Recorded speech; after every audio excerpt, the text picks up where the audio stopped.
നമസ്കാരം. നിരന്തരം C P എമ്മുകാരെ കുറിച്ചും എസ് എഫ് ഐക്കാരെ കുറിച്ചുമൊക്കെ പറയുന്നത് മനഃപൂർവ്വമല്ല. അവർ ചെയ്യുന്ന പല പ്രവൃത്തികളും സമരങ്ങൾ ഉൾപ്പെടെ നമുക്ക് അംഗീകരിക്കാൻ കഴിയുന്ന ഒന്നല്ല. നിരവധി വിദ്യാർത്ഥി സംഘടനകൾ കേരളത്തിൽ പ്രവർത്തിക്കുന്നുണ്ട്. ABVPയും KSUവും MSFും ഉൾപ്പെടെയുള്ള നിരവധി വിദ്യാർത്ഥി സംഘടനകൾ. അവരൊക്കെ പല വിഷയങ്ങളിലും ഇത്തരത്തിൽ പ്രതിഷേധങ്ങൾ നടത്താറുമുണ്ട്. പക്ഷേ SFIക്കാരെ പോലെ അക്രമ സ്വഭാവം കാണിക്കുന്ന മറ്റൊരു വിദ്യാർത്ഥി പ്രസ്ഥാനമില്ല. SFIയിൽ പ്രവർത്തിച്ചാണ് വളർന്ന് DYFയിലേക്ക് എത്തുന്നത്. അവിടെ പ്രവർത്തിച്ച് CPMയിലേക്ക് എത്തും. എന്ത് കാരണം കൊണ്ടാണെന്നറിയില്ല, ഈ മൂന്ന് സംഘടനകളിലും, വിദ്യാർത്ഥി സംഘടനകളിലും യുവജന സംഘടനയിലും മാതൃസംഘടനയിലും പ്രവർത്തിക്കുന്നവരൊക്കെ അവർ അക്രമത്തിൻ്റെ പാതയാണ് എപ്പോഴും സ്വീകരിക്കുന്നത്. വിരട്ടുക, ഭീഷണിപ്പെടുത്തുക, കയ്യേറ്റം ചെയ്യുക, കൈകാര്യം ചെയ്യുക, ഇതൊക്കെയാണ് അവരുടെ രീതി. നീറ്റ് പരീക്ഷാ ക്രമക്കേടുമായി ബന്ധപ്പെട്ട് ഇന്നലെ തിരുവനന്തപുരത്ത് AG's ഓഫീസിലേക്ക് SFI പ്രവർത്തകർ മാർച്ച് നടത്തിയിരുന്നു. ആ മാർച്ച് വളരെ അക്രമാസക്തമായി. AG's ഓഫീസിൻ്റെ ഗേറ്റ് തള്ളി തുറന്ന് അകത്ത് കയറി പോലീസ് അവരെ തടഞ്ഞു.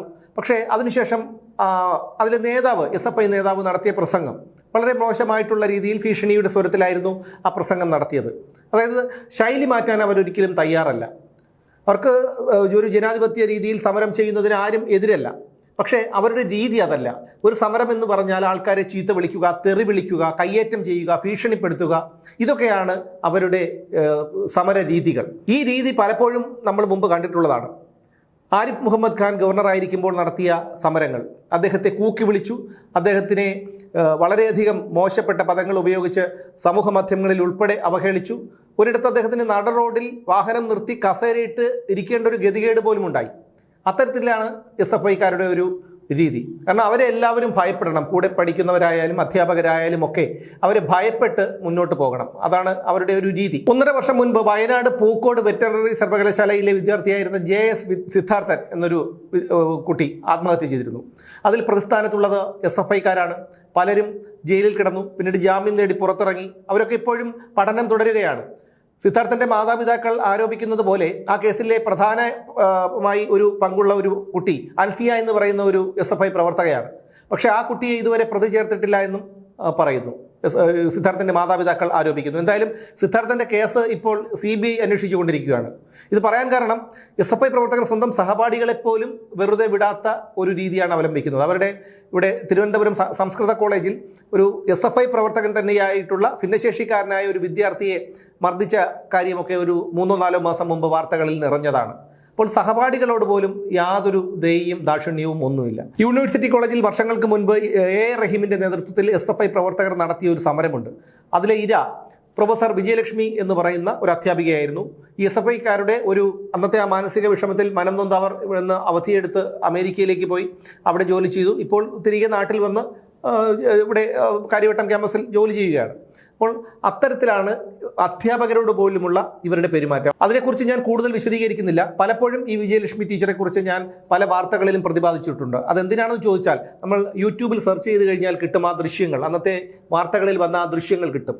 എത്ര ക്രൂരമായിട്ടാണ് ഈ A റഹീമും സംഘവും ഒക്കെ അവരെ കൈകാര്യം ചെയ്തത്, അല്ലെങ്കിൽ അവരോട് പെരുമാറിയത് എന്ന് നമ്മൾ കാണുമ്പോൾ നമുക്ക് തീർത്തും ഇവരോട് വെറുപ്പ് തോന്നും, ഈ SFIക്കാരോട്. അതുകൊണ്ടാണ് ഇവരെ ഇത്തരത്തിൽ വിമർശിക്കുന്നത്. ഇന്നലെ AG's ഓഫീസിൽ പ്രതിഷേധിച്ച SFI നേതാക്കളെ കണ്ടു കഴിഞ്ഞാൽ അവരൊക്കെ 30-40 വയസ്സോളം പ്രായമുള്ളവരായിട്ടാണ് തോന്നുന്നത്. അവരുടെ ഒരു ശൈലി, വെല്ലുവിളിച്ചുകൊണ്ടുള്ള ഒരു ശൈലി, അതൊരിക്കലും ഒരു സമര രീതിയല്ല. അത്തരം സമര രീതികൾ ഇനി ജനങ്ങൾ വെച്ച് ഉറപ്പിക്കില്ല. പോലീസും കൈകെട്ടി നോക്കി നിൽക്കുന്ന ഒരവസ്ഥയിലല്ല. കാരണം കഴിഞ്ഞ 10 വർഷങ്ങളായി പോലീസ് ഉൾപ്പെടെ ഇത് അനുഭവിച്ചുകൊണ്ടിരിക്കുകയാണ്. പൊതുജനങ്ങൾ അനുഭവിച്ചുകൊണ്ടിരിക്കുകയാണ്. തിരുവനന്തപുരം യൂണിവേഴ്സിറ്റി കോളേജിൽ ഉൾപ്പെടെ എത്രയോ വിദ്യാർത്ഥികൾ പഠനം നിർത്തിപ്പോയി. കാരണം ഇവരുടെ ഒരു ഇത്തരത്തിലുള്ള പെരുമാറ്റവും ഭീഷണിയും ഒക്കെ കൊണ്ട്. അതുപോലെ BCക്കെതിരെ നടത്തിയ സമരം, BCക്കെതിരെയും ഇത്തരത്തിൽ വലിയ രീതിയിലുള്ള സമരമുറകൾ നടത്തി. കോളേജിൻ്റെ 2ാം നിലയിലേക്ക് ചാടിക്കടന്നു. BCക്കെതിരെ പോസ്റ്ററുകൾ പതിച്ചു.